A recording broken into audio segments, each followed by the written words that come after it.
to the republic for which it stands, one nation, under God, indivisible, with liberty and justice for all.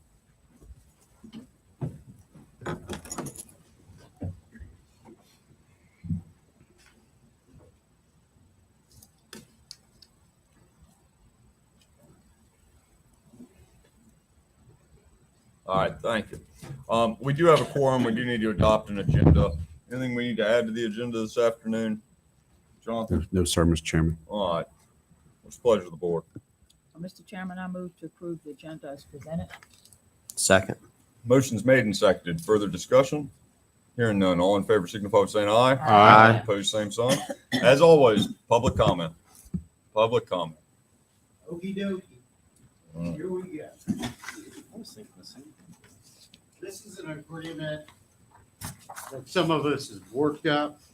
I'm not going to read the whole thing. It reads like a lawyer's brief. It's a page and a half. But I will read a paragraph or two.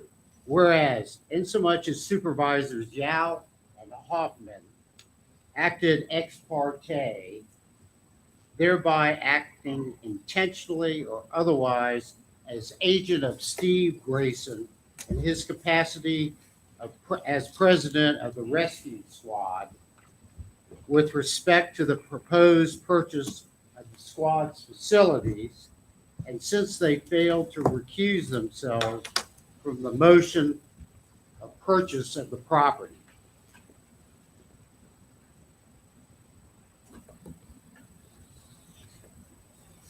All members of the public who testified, save one, expressed serious concerns over the suitability of the current rescue squad building, requesting a reasonable delay.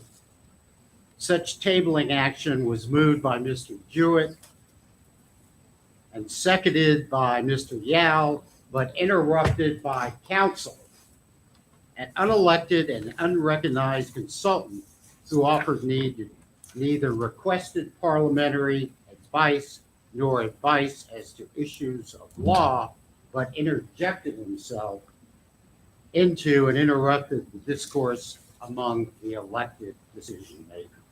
What we're thinking is, you, Mr. Yao, nobody cares whether you were best buddies with Steve Grayson in high school. Mrs. Hoffman, you weren't there to bargain. You're there to listen. I think it's very, very sad. But that's the way you all roll. My other comment is, I'd like Mr. Daniel, Commissioner of Revenue, to come in and explain how he assesses values to our vehicles, trucks, cars, because I know he doesn't do a Carfax on every vehicle. And I'm thinking what he does is clean trade-in value, which means every vehicle is pretty much perfect. Well, I've had 3 deer hit one of my vehicles. Another deer hit another vehicle, and you don't think Carfax knows that, and that doesn't affect the trade-in value? So I would like to get him in here and explain to us how he determines the value of our vehicles and the property tax itself. Thank you.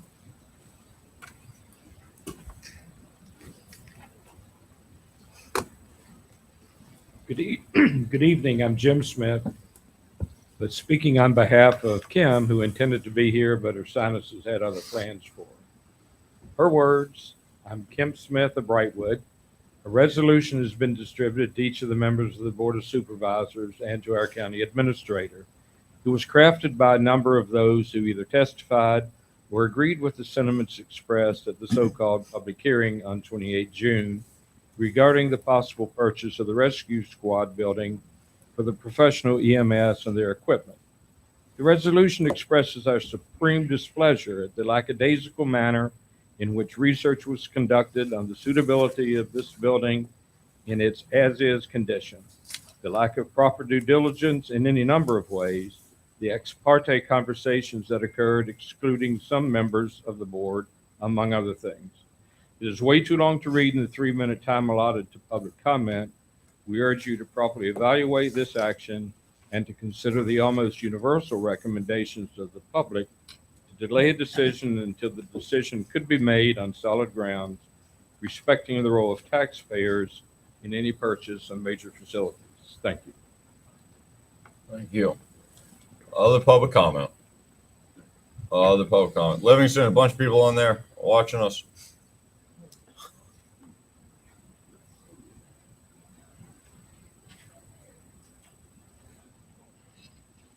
Is anyone watching us? Well, that's pretty good for us. It's a big night. No comments though. That's a real bummer. All right. Other public comment. All right. Moving on. We'll do it again. Consent agenda. We have minutes from 6:28 and 7:06. What would y'all like to do? Yeah, Mr. Chairman, I move that we approve the consent agenda as presented. Second? Motion's made and seconded. Further discussion? Hearing none. All in favor, signify by saying aye. Aye. Opposed, same sign. All right. We have a special appearance. Anna, welcome. Ms. Crop. You have a request from the school board for $615K. Looks like it's going to be ESSER funding. Mr. Weekly, you want to kick it off? We received the request. The school board held a end of the year meeting and made this supplemental request. So I've asked for Anna and Tina to come and answer any questions. It is ESSER funding, as you have stated, Mr. Chairman. Alan is bringing up that request on the screen. So really any questions the board may have, I would recommend asking those of the school system.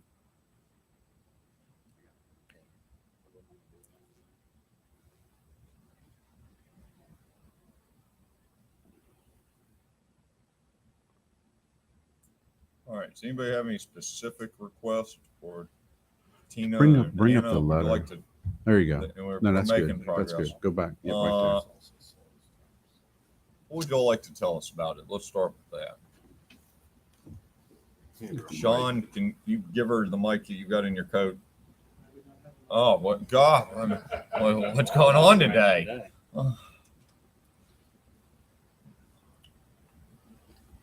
Okay, Please. ESSER funding, we were able to spend more and get more accomplished with our ESSER funding than we had originally planned when we did the budget back in February 2021.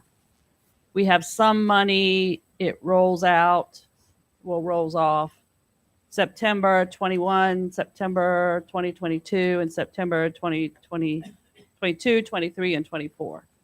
And so we are pushing it through, seeing what we can get done for the students and our buildings. We had just one adjustment we had to make was we've been scheduled to put in a playground since August of, that would be 21. And all of that was delayed. And just so happened they were able to get it installed the last week of June, which put it on FY22 fiscal year. So in just being able to funnel things through ESSER funding faster than we thought, seeing the needs that have come up since the budget was done, we need just to raise the budget, and it's federal funding.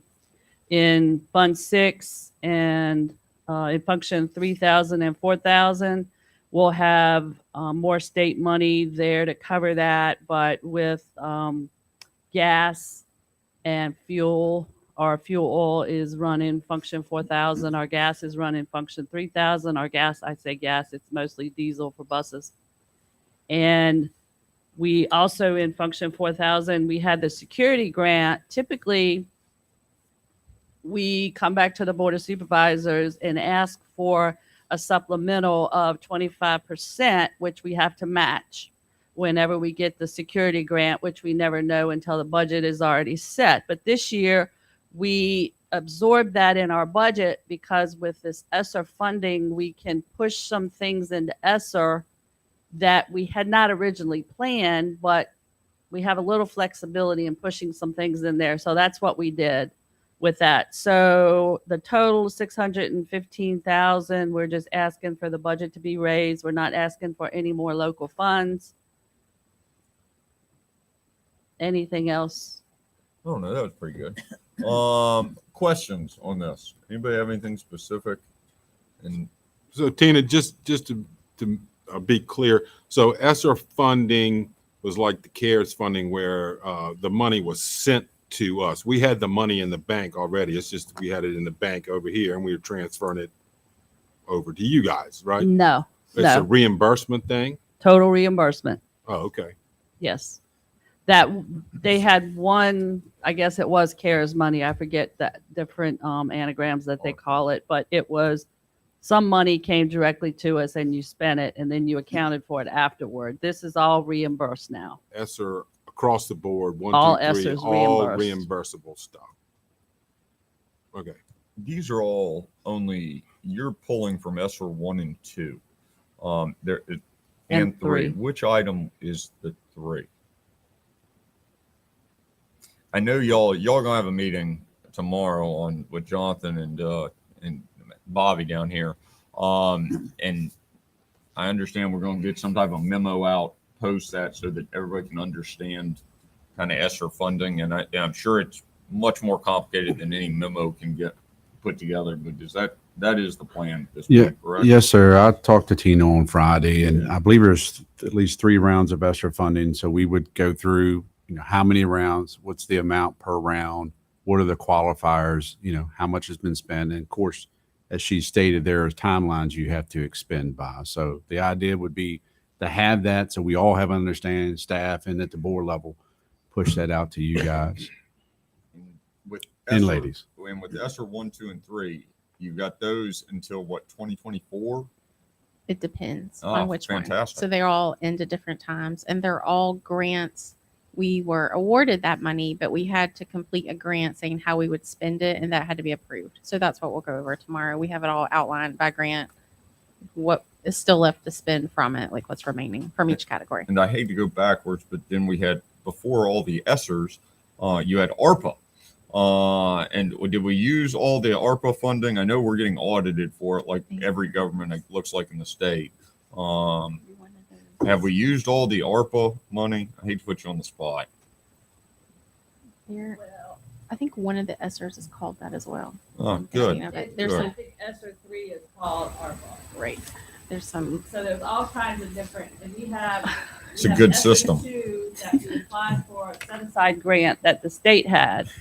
So we have ESSER 2 set aside, and we have 2 ESSER 3 set asides that they're very specific. We had to write, like one of the ESSER 3 set asides is written specifically for, you had to do it for enrichment type. What am I?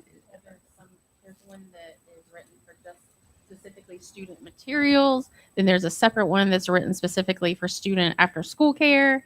There's one that's written specifically for student trips. Like it's way more than just 3 grants. They're all, we went ahead and applied for additional. So it's, again, we have a very detailed Oh, unpacket to You better be provide tomorrow. taking notes tomorrow, Jonathan. I mean, good Lord.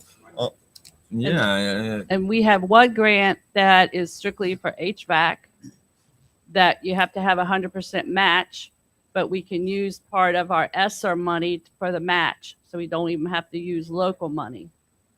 So it's shifting because as you can't do one thing, you move it to another grant and then you have another need and then you're writing grants and then more money's flowing out. So you're writing grants that we can amend, but your needs change as we get something done. We had one grant written for HVAC, but then we're getting the other grant, so we don't need that so much anymore. So that's why it's shifting, but you constantly have to justify it and get it approved, and it has to relate to COVID.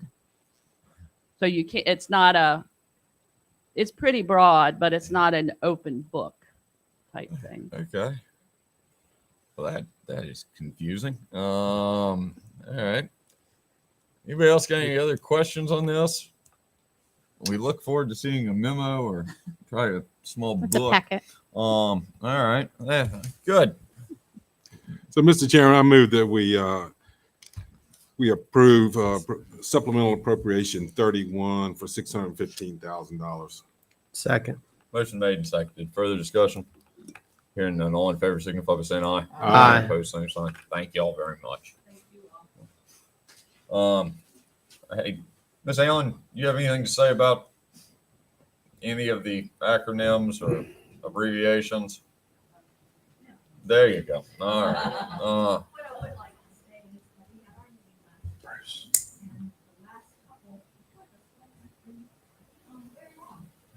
Oh, yeah.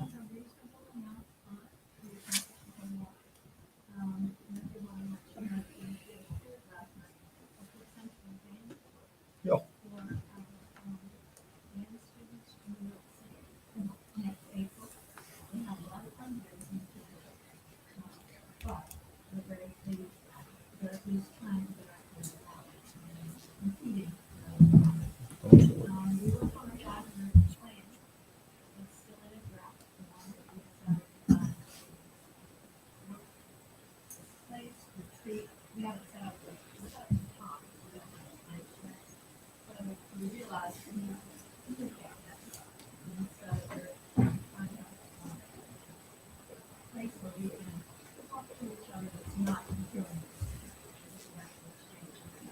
On August 1st. There you go.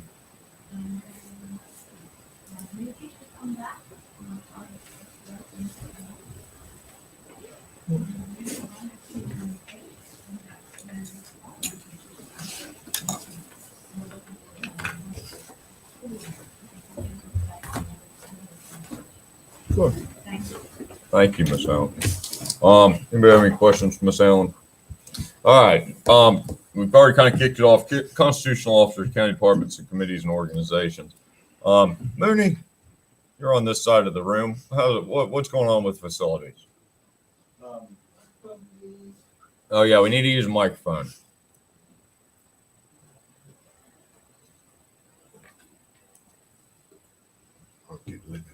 Yeah, I got you. Thank you. Sorry. Well, only thing going on is we're getting some pricing on the courthouse, the painting of the roof. That was a project that hasn't been completed yet. So we end up closing out the auction, and we have a total fund that's going to be coming to us around $37,000. So I thought we did very well on that.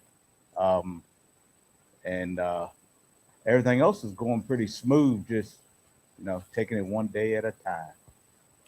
Good. Questions for Mooney? All right. Ligon, please. Yeah, I'm sorry. I have to. I've got a committee meeting at 4:30.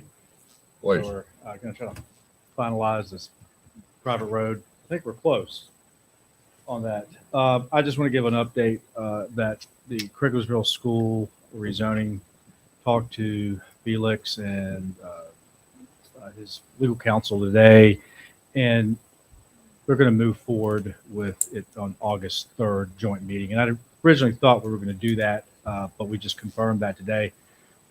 There are a lot of moving parts to this. Obviously, there are a lot of things that he's going to, when we get to the rezoning, that he's just not going to have completed. And that doesn't necessarily mean it can't be rezoned. Things like the septic. I mean, that's something that is going to be figured out down the road. He also has a floodplain amendment where he wants to get that map amended. Again, that's a 7-month process. So still rezone the property, conceivably close on the property in September. So based on timelines, they're projecting out a year. I know the contract says they need to start within a year. So in order to kind of keep that all in place, we felt as if the August 3rd was still the best date. Just to give you an idea of what they're looking at in the school itself, school footprint, up to 18 short-term rentals, They're looking at a restaurant, maybe some retail space and event venue space, the old gym. They'll use the voter precinct, not the Mountain Museum. It's Mountain Museum. Is that the correct term? Mountain Sure Museum. it is. Not the Mountain Museum, but the someone called it the music room one time when I was in it. But the old voting precinct, they'd use that for most likely just retail. And then the rear of the property, looking at up to 11 cabins, short-term rentals in the rear of the property, would probably be on its own septic, and then the school would be on its own septic. So there's a lot to pull together the next couple weeks. So we can have as much information. But I think from a rezoning perspective, again, there'll be enough information. We're working on proffers and things like that. And we should have a lot done this Friday, but over the next couple weeks, I'll sort of be working back and forth with Mr. Shapiro and his folks to come up with a set of proffers and a plan that everyone can see and understand. But I think it's an exciting project for the Crypt is Real for Madison County. So I just want to put that on everyone's radar. Questions for Ligon? Thank you, Ligon. Okay. Good luck. All right. Nathan, Planning Commission. Doing good. That's the report? It could be. All right. Yeah, it's pretty much business as usual, I think. There's some projects coming y'all's way, and most of y'all are aware of. Probably the two biggest things, in my opinion, are going to be two ordinance amendments. One on the four houses on one private drive proposed revision, which there's a meeting going on right now for that. That'll be the final workshop meeting, so that final draft will be coming to you guys at the joint meeting, I'm assuming. And then the proposed ADU amendment. I think those are two things that are going to have a long-term, possibly a long-term impact on the county and what it looks like. So definitely give that some attention. Absolutely. Questions from Nathan? Thank you. Tracy? You take the microphone with you when you go. Absolutely. Thank you. Sure. Go ahead. Parade. Lots of calls for the parade. And since Callum Construction, thank you, or Roofing, thank you for your 3 trophy sponsors. We've had a lot of participation. Everybody's excited. So looking forward to that. Lots of Taste the Mountains calls as well. And keeping the Kriglersville theme going. Carla from the Real Estate Weekly is going to do a story with Felix. So you can be looking forward to that as well. All the events going on. Anniversary of Hoover Ridge as well coming up, and working on Betty. Central Junior Partnership was on the 24th. Tourism Committee meeting on June 14th. The town actually gave $1,000 towards Christmas decorations, so we're planning on upping our decorations for this year. I may have already said From that. last year they gave, and they're planning Yeah, on from giving FY another 1,000 yes, from FY this 22. year, right? Yeah. Yes. All right. Exactly. The Quad County Business Summit is happening October 12th. And Real Estate Realtors Roundtable will also be July 20th. And I realized today that I probably should have gotten this on there, but I'm heading the Virginia 250 committee. So we'll have a resolution, and I'm going to be working on getting a committee together to be working on that. Forgot about that part.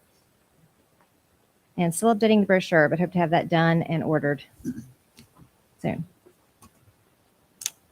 All That's right. all I have for today. That seems like a lot. Questions for Tracy?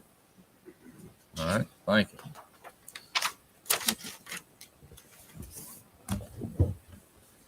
Please. From the finance department, we're still working on our training with Tyler.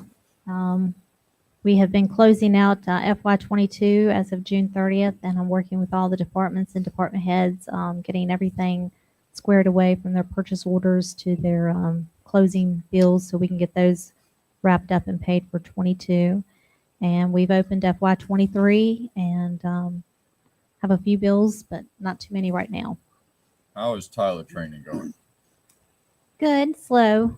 Every Thursday? Every Thursday. It's exciting. Not Yeah. so much. Yeah, that's Yeah. what it is. It's still We're making progress though. We are making progress. A lot of it is some things that we went over last year. Of course, we put everything on hold, and we're just going back over it. We just got late this afternoon the chart of accounts, and Bobby's got to review some of that. And but other than that, we're moving forward. So it's going well. Good. Questions for Michelle? Thank you. Gavin? Good evening, everyone. I've got just a few things to mention. The MCI trailer, that grim piece of equipment that I think Supervisor Jackson had mentioned previously, it is just about done. We're finishing the lighting on it right now and doing some labeling tomorrow, and we hope to have it fully in service this week. The 4th of July celebration at Graves was covered successfully. No issues out there to report. We have the IAP complete for the county fair for all 4 days. We've got a plan of action with EMS, fire, and law enforcement has their plan for it too. So we should have good coverage. Worked with Brian today on communications. So we think we have a plan for that to be significantly improved over last year. Our rescue task force equipment is complete now, assembled, and will be deployed into the vehicles tomorrow. So that's another one that we can check off our list. And now I should be able to get to the point where we can finalize the EOP and start looking at the coop next to get that refreshed. That's all I have. Questions for Gavin? All right. Thank you, Gavin. Yes, sir. Noah? All right, good evening. June was busy, 148 calls, 10 minutes for our average response time. Continuing to assist our surrounding counties with mutual aid. We are remaining fully staffed, which is good news. Bad news is we did not get the rescue squad assistance funding, but we will continue to search for other grants. Want to provide just the 30,000 foot overview of FY22 and some of our call stats. 842 transports to Culpeper, 135 to Martha's Freestanding, 54 to Martha's Main, and 119 to UVA. And just as a reminder, we don't only go to Culpeper. We go to specialty resource centers, heart attack, trauma, and this shows that. Revenue recovery, FY21 we did 1,772 calls, FY22 1,897, so 125 call increase. Some revenue recovery stats. I met with Stephanie last week, in the 353,377.62 is what we received as of July 1. Say that again. Total payments from revenue recovery, $353,377.62. And the total charges were $381,892 and 28. And then I have a asterisk down there to try and describe why, when we bill 800K, why we only see the 300. So contractual allowances, Medicare, Medicaid, etc. And we're actually positive, so we estimated 335 for FY22 and are at 353 currently on that. So just trying to keep a watch on what we're doing, transports, etc. Happy to answer any questions. It's an incredible amount of money. Comments, questions? I've got one, Mr. Chairman. So Noah, you said we did not receive the rescue squad assistance funding cycle. So how much is that typically, and what is it typically used for? And what's the cycle? Is it annual? It's 2 times a year. So Okay. there's a fall and spring. And how much is it usually?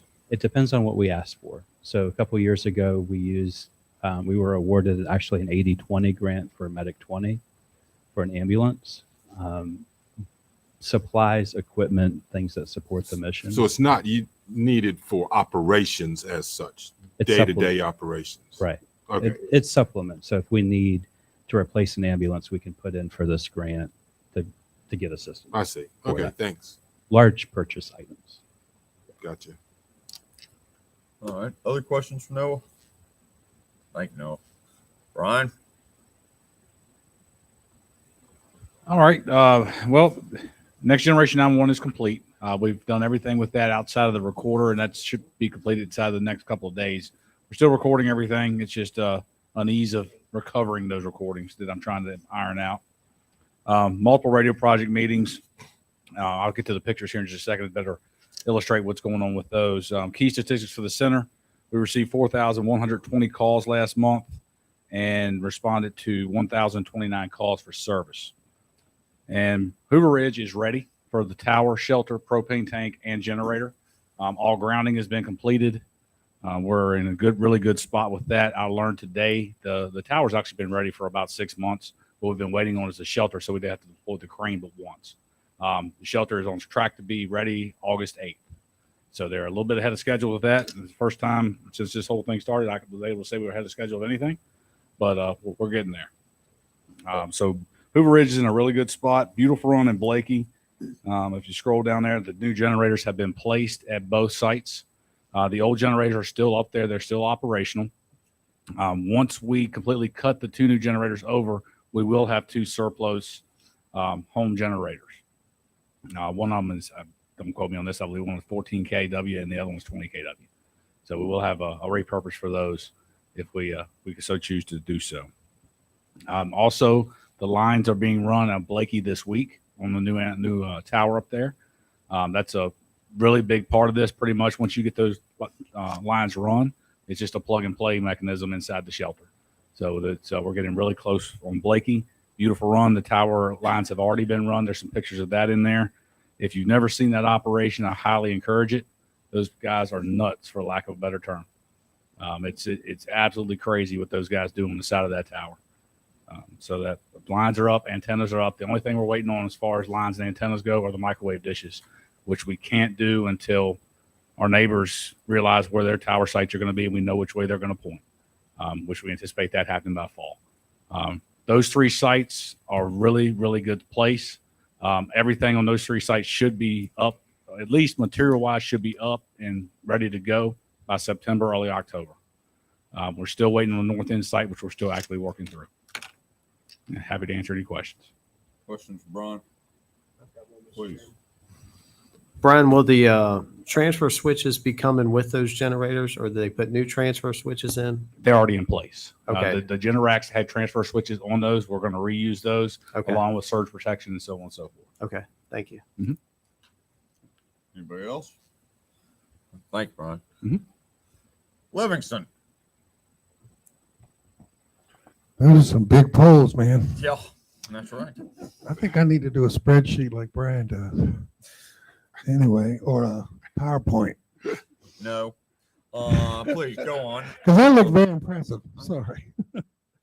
Well, I've been back from vacation now for a week or so, and it's been steady picking up the pieces. I want to thank Mr. Barry for filling in for me while he was gone. He was resetting accounts, people's passwords locked out, fixing printer problems, fixing all kinds of desktop stuff. So I want to give him his kudos so I don't have to hear him tomorrow. Desktop rebuilds are going good. We're well on course with those. So folks that have been suffering, just keep suffering a little more. And we're going to get to you. Just make some noise and I'll get you up the list. But it's making a big improvement on the desktop computers that we're all running on those old drives. We've got 2 applications in for the IT position. I haven't had a chance to go through them in detail yet. I'm going to have to go somewhere, to sit somewhere and do that so that I can concentrate on it. Putting new phones in over at the animal shelter for Greg and his team, 4 new cordless phones over there. The state released on July 1st these new cybersecurity requirements that we now have to abide by. So Jonathan and I met with ANS this week to go over our quarterly review, and we talked about that and how we're going to get started getting that in place. We don't have an exact number on the money. I think it's sticker shock. Christina says that it's what it is, and that's what we've got to pay. It's so we'll have those numbers for you guys soon to take a look at, you guys and lady. And anybody gets any Office 365 notifications for renewals or things like that, contact me. No one should ever have to pay any more Adobe or Office 365 out of their budgets. That's all done on the county subscriptions now. So, but I think we've had some bleed overs recently is why I'm saying it, because some folks back years ago paid for subscriptions or things of that nature and kept paying. Well, you don't have to do that no more. That's all covered under the county subscriptions. Vinity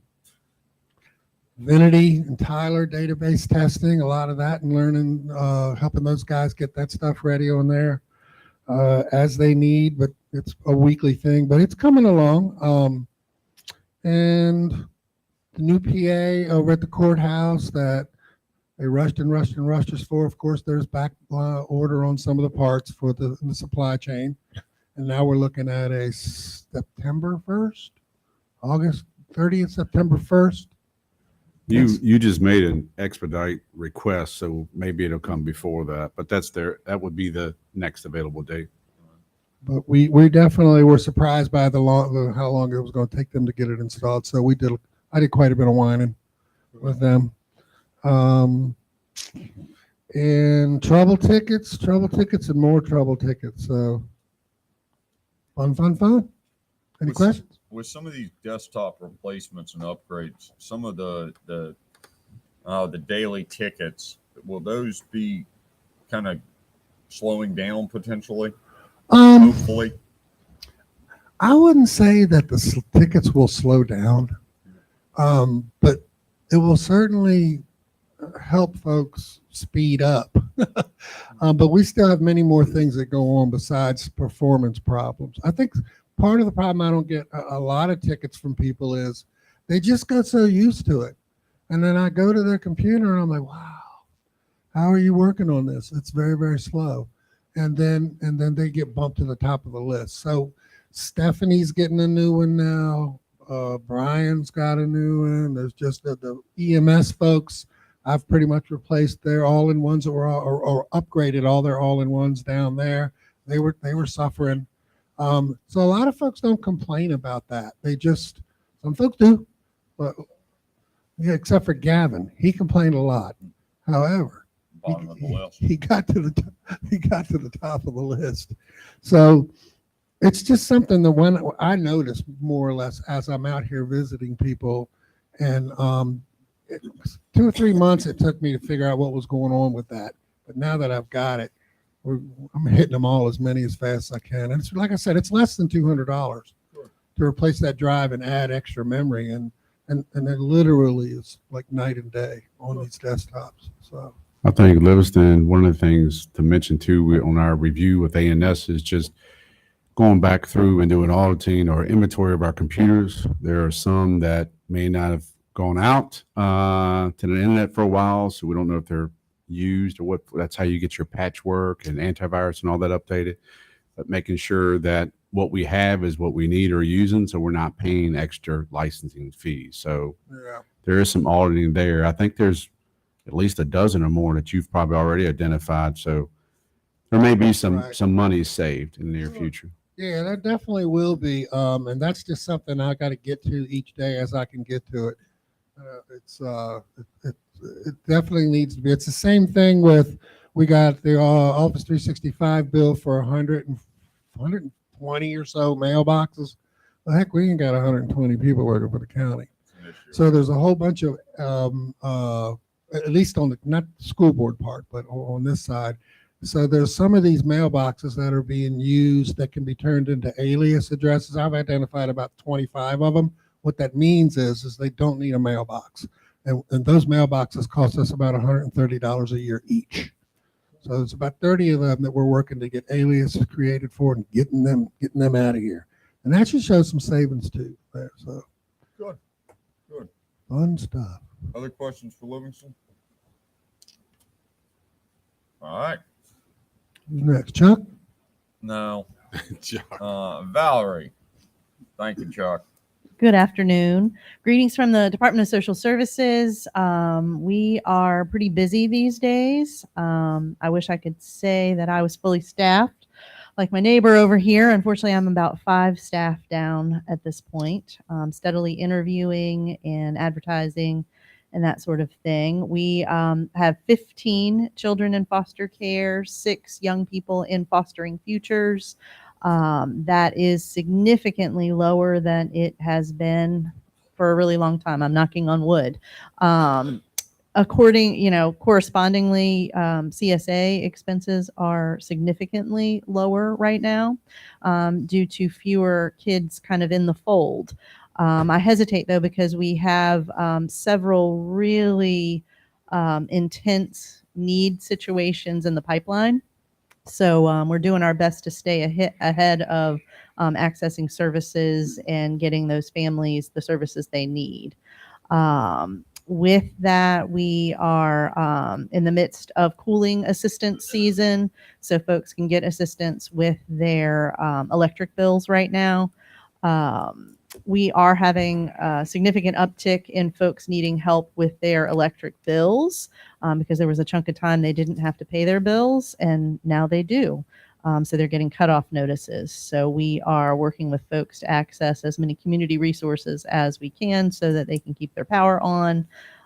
Working with lots of community partners in the nonprofit sector to make sure we all know what all the other nonprofit agencies do. So we're now meeting monthly to talk about what is going on amongst all the nonprofits.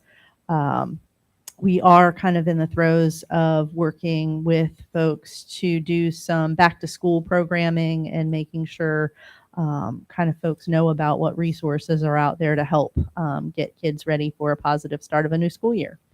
I welcome any questions folks might have. Last night at the school board meeting, they were talking about, and what are y'all doing at the Young Farmers Grounds, Miss Allen? So you're aware and involved. Yes, sir. We have been meeting on that for probably about 4 or 5 months to make sure it isn't just a school project, but a whole community event. We're really excited to be kind of bringing that all together. Sounded real good. All right. Questions for Valerie? Thank you. I guess the only other thing I would add is we are in the throes of strategic planning with the Community Services Board. And kind of managing some challenges with the CSB has been taking a lot of my time here lately, particularly around what we are told to be co-response from a mental health clinician with law enforcement, and just making sure crisis services, as we are told it exists, is happening.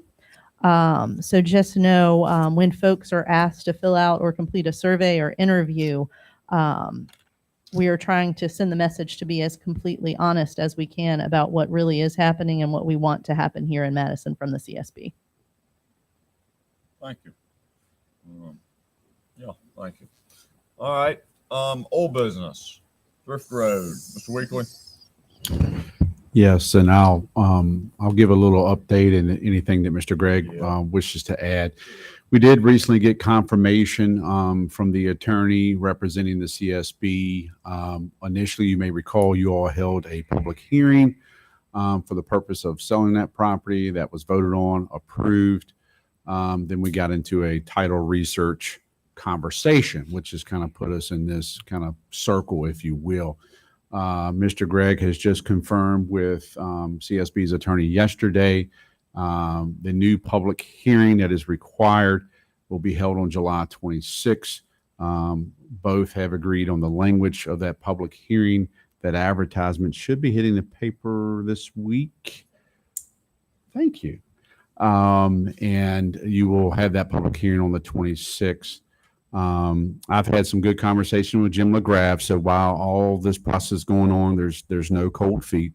So we believe we'll get this to the finish line should the board decide to, act again after the public hearing on July 26th. And I defer any other questions to Mr. Gregg or any comments he may have. Greg, any questions? So we're going to do another public hearing, even though we've already done several. Get this thing to the CSB and hopefully they can do something good. All right, move to Kruglersville. Ligon kind of covered a bunch of it, but go ahead. He did, and I should have printed more copies. I emailed every member of the board what I'm referring to as a purchaser timeline. So in the contract we have executed with Mr. Shapiro for the Crickersville property, there were 3 different timelines mentioned: a 90-day, a 60-day, and a 31-day. So I just put that in order so you can be tracking either what has occurred or what's going to occur. One of the initial steps after signing the contract is that the purchaser was required to deposit a check or deposit $5,000. We would hold that as escrow.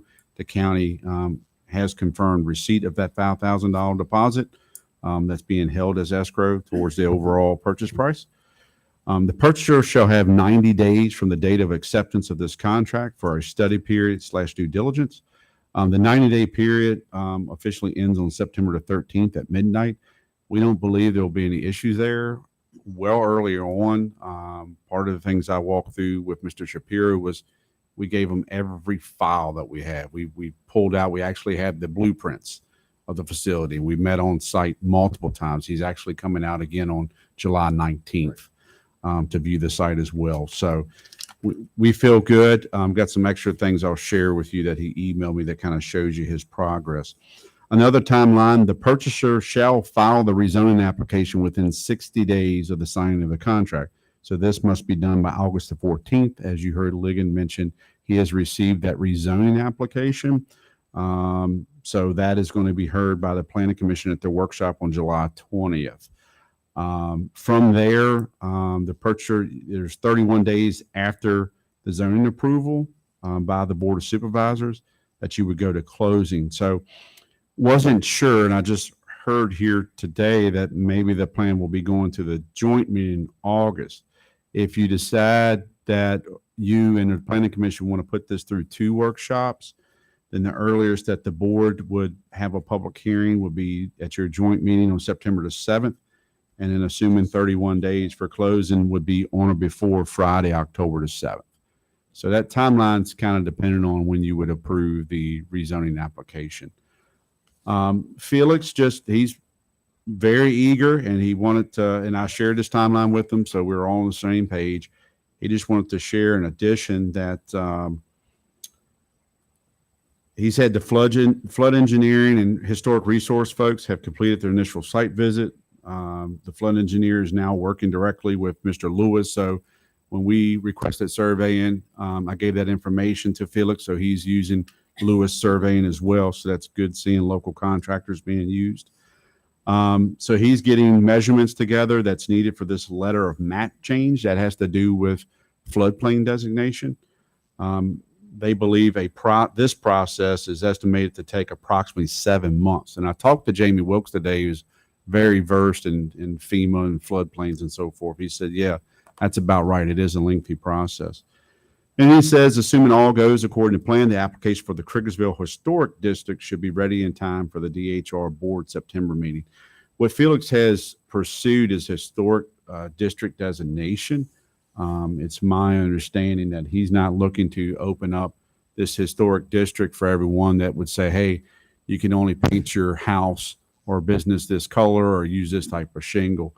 It's a way to allow funding coming in to him. So there are other things, and we will get into those during his rezoning application. So certainly the desire, my understanding is an M1 designation, and that can seem a little wonky, industrial, whatever. But if you go through the M1 designation, there's a definition that speaks to mixed use buildings on one parcel. So that's what he's doing here, and it cites restaurants, event venues, a lot of the things that he's doing. We would also be looking to rezone the property that the county is going to keep is roughly about 0.8 acres. That is everything from the road going back to the fence. It's kind of a rectangular portion that the Mountain Museum sits on, but that is county property that we have a lease with the Historical Society. So we would maintain that, but look to also have that rezoned as an M1, because there is also no minimum lot size for M1. If you try to stay A1, that requires 3 acres at this time. So, but some of the conditions you may want to consider and I included the contract again for your reference later on with this timeline email you received. It's just making sure there were some there are some declaration of restrictive covenants. So primarily, you did not wish to see this property used as like a storage yard or a warehouse or a junkyard or something of that sense. So I think that goes without saying, but it is in the contract. I would recommend you spell that out during the rezoning process, just so it's consistent with the agreement that you have signed with Mr. Shapiro. So those are the next steps. I'm happy to answer any questions that you all may have. Questions on Krugersville? Thank you for the update. Sounds good. Yeah, absolutely. All right, new business. RFP for upcoming VATI grant. Mr. Weekly? Yes, thank you, Mr. Chairman. So I wanted to give you an update. Let me go to that board report. So the board had acted upon, you had heard information on your RISE project, which was part of the FY22 VATI grant award. But since that time, we have learned that there's a big portion of the county that is unserved, is what I would call it. And that's generally, as specified up there, your Banco, Etland, Nethers area, probably more over to Duet and so forth. Therefore, the board would need to seek additional opportunities to obtain broadband service. You directed staff, part of the timeline for FY23 VATI grant application was to put a notice to intend to apply. The Board of Supervisors authorized me to do that. That notice did go to them in June. So the next part was putting out a request for proposal. We've been in heavy conversations with the Thomas Jefferson Planning District Commission because they administered this last time and helped us walk through this process. So they agreed that was the next step, because you would kind of get a idea of those who may be willing and available to serve that area and be potentially a co-application for that VATI grant. So this RFP went out and is due back August 8th, I believe is the deadline. Then applications are due for the FY23 VATI grant on by August 25th. So the RFP is live. I need to get with you to make sure we have that on the county website. I was looking through the other day. It is live on a website known as EVA. That's through the state DGS, Department of General Services. That's where really a lot of folks register, whether you're a SWAM business or not. That's how a lot of folks get notified, and you get that big presence. That's what we did when we went through the engineering services. So, of course, there's any questioning period. If someone has questions, they can call and or email us, and we'll provide answers. But we're just in the solicitation stage. That does not put the county into any commitment. It's just simply a request for proposal. So this is an update where we're currently at, and we're tracking along to that timeline to meet that August 25th application date.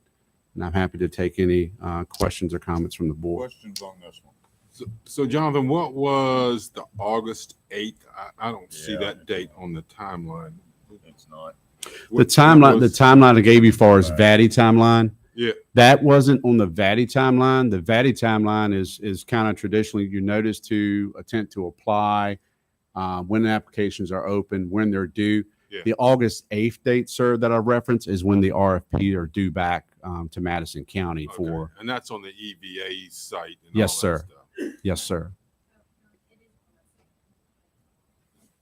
Fabulous. Thank you. And I didn't say this during the department report, but thank you, because Tracy worked on that primarily. I think maybe with Campbell or another county, but she is the primary role on that. So good job, Tracy. I think seeing a timeline all laid out makes it so simple where seems like we're flooded with lots of dates all the dang time on just about everything. So now we at least know where we're at and making good progress.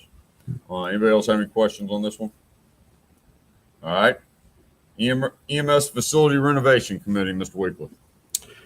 Yes. So upon board's recent action to acquire the former rescue squad building, I believe before we would even move forward with any type of renovation or plan, I strongly recommend a renovation committee be formed. I would at a minimum request one, if not two, Board of Supervisors. if you so choose. That's your decision. And then there will be a complimentary side of county staff. I've identified up above just some of the folks, myself, Noah, Gavin, our facilities manager, and our building official. So again, the purpose of this committee is to review the current condition of the facility and the needs of the Department of EMS to determine the renovation plan. And then we'll kind of build out from there. So as traditionally as most committees work, you first establish that committee. They meet. So even if it's one or two members of the board, ultimately a recommendation comes back from that body to the Board of Supervisors. So we would follow the same process. This is kind of the next step if you want to move forward with any type of renovations. Understand, Ms. Hoffman and Dustin, y'all both want to be on it. That sounds good to me. Anybody got any issue? You have That sounds issues good to over me. here? No No, issue? indeed. Oh, all right. And I don't know, Mr. Chairman, Mr. Gregg may want to weigh in. Since this is a committee, I don't know if this requires a vote to form it or not.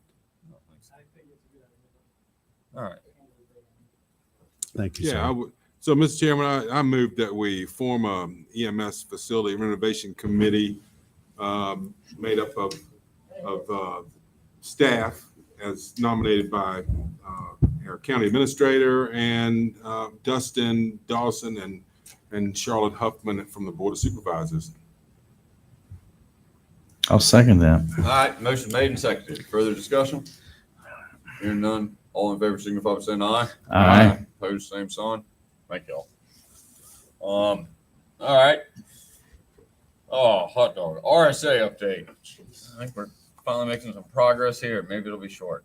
Go ahead. I feel like I was talking to Gracie about that yesterday. You've got 76 seconds, John. All right. We got to do this real quick.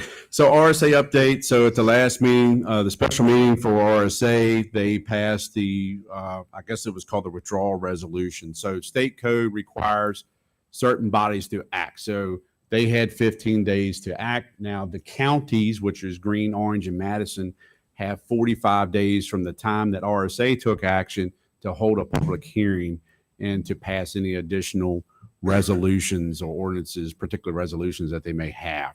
Mr. Gregg has put together the resolution that would be considered at your public hearing on July 26th. So we will meet that 45 days. So that's just to give you an advance notice of what that resolution would look like. So again, that public hearing per Virginia State Code, 45 days from RSA's action. So we're having that July 26th. I'm not sure if I have any additional thing to add. Sean, did I miss anything, sir? Well done. I don't know how many seconds that was, but It's been a long process. Glad to see it kind of wrapping up. And also, what was it? It wasn't the last RSA meeting, but maybe the previous one. It seems like that Greene County has been talking to VRA continually the whole time. It would have been nice if they would have told us, but that's okay. And they're making some progress on the release, and good for them. And Mr. Jackson, if I may, it's a very good point to point out. I mean, the counties can go through all of this, which they've done. There's been a lot of progress. A lot of folks have worked hard on this, and I thank them. But at the end of the day, VRA and SCC have to approve this. So it gets both of their blessing. We're good to go. They can exit. If one denies, then I shouldn't even mention that. But I just want to be full clear that both bodies have to approve it. All right, questions on RSA? All right. Information and correspondence, REC. VDOT. VDOT.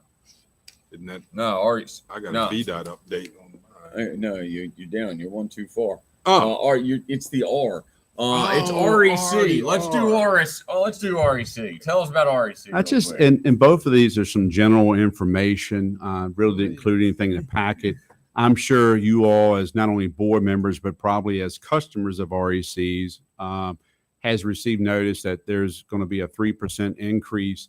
And then I believe within the next month or two, there's going to be a 10% increase. So there will be 2 rate increases.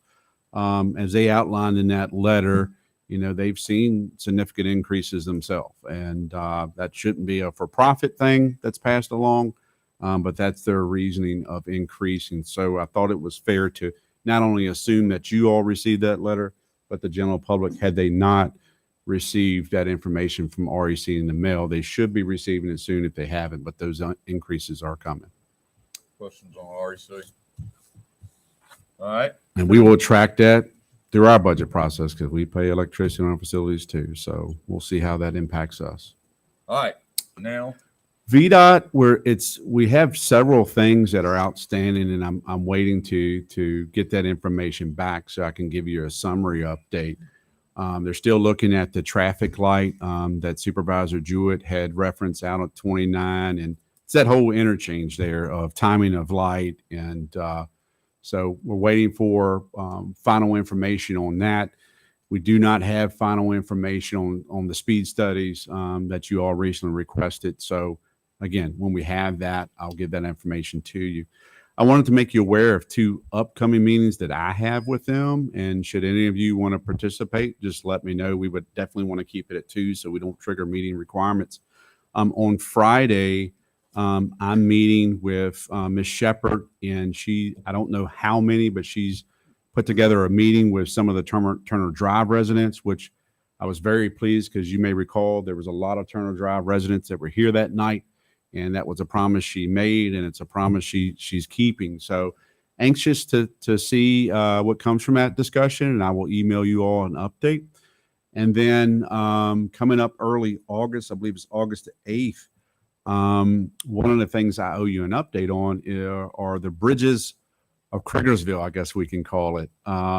So we'll be meeting out on site, I believe actually at Lindsay Lane. I think Lindsay Lane. There may be some of that may take place here to get updates. So as you know, there's a citizen component of it because I believe there were some fundraising efforts and so forth, but there's also a VDOT side. So whatever update I'll have, I'll bring that to you. If you have any certain direction or desire which you all would like to see happen with that bridge, whether you want VDOT to maintain it, if you want us to try to seek some kind of historic designation or any kind of input you have before that August meeting, please email me. I'm happy to take that message directly to VDOT. the only other one that I've asked Jonathan about, and it's on the crosswalks in the town, and asked Miss Shepherd if they ran out of paint or what, because they're the sorriest crosswalks ever. I don't care about the parking thing, but the crosswalks are designated by 2 lines. It seems like they could put some hash marks on it or paint some bricks or something so that people can see the things. I mean, I go through town all the time, and people standing there, it's just not a very good deal. And you should yield for pedestrians, you know. So I will talk to her, Mr. Chairman, about that on Friday, since I'll be seeing her in person, just to see if there's any new striping and delineation that can go inside of those parallel lines and bring that information back to you. So you're going to meet with Miss Shepherd at Turner Drive? At Turner Drive. So is anybody else, you're going to go? Seem like very reasonable people. You probably could come up with a pretty good solution on the thing. What time? That what time is, you know, 1 second. That's from 11 to 12. Yeah. And I'm hoping the entrance. If not, I will keep driving until I see. We can't go too far, right? Because it narrowed downs and at the rear end of the road. So yeah, dead ends, doesn't it, Jim? Yeah. So I'm hearing Supervisor Jewett and Supervisor Yah. Yeah, I think I might want to go down there. Yeah. It's a good one. Yeah. If you gentlemen want to carpool, just let me know. We can take, or however, just let me know ahead of time and we can accommodate that if you like. All right. What about the August meeting for the swinging bridges? Would you anyone like get in to? on that. Okay. Nothing is August exciting. 8th, what day is that? Actually, excuse me. That one is August the 5th, and it is from 1 to 2 p.m. And actually, meeting with private party and their attorney looking to take control, possibly bring. That's slated for here in the conference room. Good. Meeting with private party and their on attorney. Friday? Yeah. So that's Yeah, Friday. What I'll do, I'll do I'll that. push Yeah, those okay. invites out. Alright. So Friday's invite, I'll push out to you 2 gentlemen, and then the August 5th invite, I'll push out to you, Mr. Yao, and Mr. Jackson. Yeah, like Jim said, that's my neck of the woods, so I probably ought to go see what's happening. All right. Any other questions on VDOT or basically anything else? We're in discussion. Everybody good? All right, to the public. To the public. To the public. Clint, you are the public. Go ahead. Yes, I am. All right. you want Speak. me to- Yes, you got to speak in the mic so everybody can hear on the online. The one person watching. So since there are some new people here, I'm Clint Hyde. I am. There you go, son. I'm Clint Hyde. I'm the owner of Madison Gigabit Internet right across the road over here. I'm the internet service provider based here in Madison County. I have a couple of remarks about the VATI grant proposal.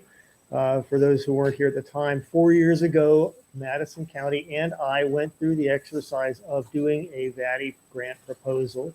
We did not win, although we did come close, it was an interesting effort going through that.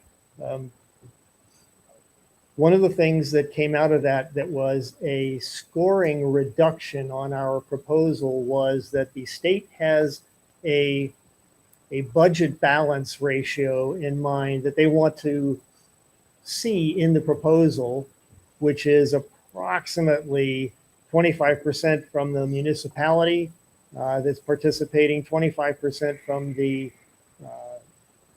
ISP, i.e. me, and then about 50% from the state. Now, their website will tell you they will accept a ratio much more heavily on state grant funding. But my experience looking at these things is that that's not what they actually do, that they want about a 2-to-1 ratio between the applicant, which would be Madison County as the lead, and the state.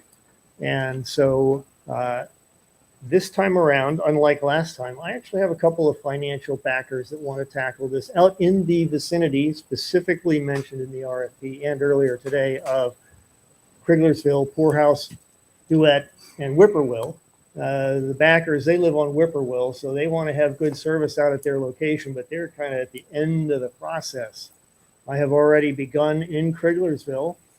Kevin McCaney is helping me with that since he lives there and knows all those people. I haven't talked to the new school owner yet, but he told me earlier today that he has done so. So we are actually pursuing that already, and the proposal that we will make will cover the roads leading north of there, because that's where the other people who are interested have been expressing that interest. As a result, however, that's not a trivial cost to go do that. Our approach will be mostly burying fiber. I can do that very inexpensively now, but I need to ask the question of what, since the state wants the municipality involved to have skin in the game, and that was basically zero last time, for which we got dinged. What is the county offering to participate this year? I don't want to go make a proposal and find ourselves in a position where the county doesn't have any resource to put in, and we lost because of that. Ends up being a large waste of my time. Last time around, 4 years ago, I spent something on the order of 60 plus days working this. So kind of like to hear a number there. Isn't that part of the RFP that is out there that you would be responding back to us? Yeah. As Clint just mentioned, I mean, the state, I mean, we've talked directly with the DHCD. They would lead you to believe that it will be more state and less locality. We don't have that percentage breakdown. So again, that's a very good question. Whether Clint's asking it or someone else through the RFP process, we would have to go out and get that information. As far as the county's commitment, there's been no commitment or percentage So discussed. their numbers are exactly the same as last year, the year before, and 4 years ago. The way they have expressed it is essentially identical wording, where it says that the state's contribution could be as much as 80% of their requested project cost. But that's generally not what they do. They want it to be about 50%, and for the applicant to also be 50%. And for the applicant, you, me, roughly the same, maybe 60, 40, 50, 50, 60/40 might be okay, 70/30 might be kind of starting to look like it's not really a county effort. So we were at 10% of the total project for the RISE project, which was about 2.5 million. Right, that's a serious amount of money, right? So our proposal won't be anything resembling that kind of money. Might be in the 300K range. I don't have a quote of the costing on that, but that ballpark. All right. So, Make a proposal to us and we'll be back in touch, Steve. I mean, that would seem like that's the way this whole thing shakes out.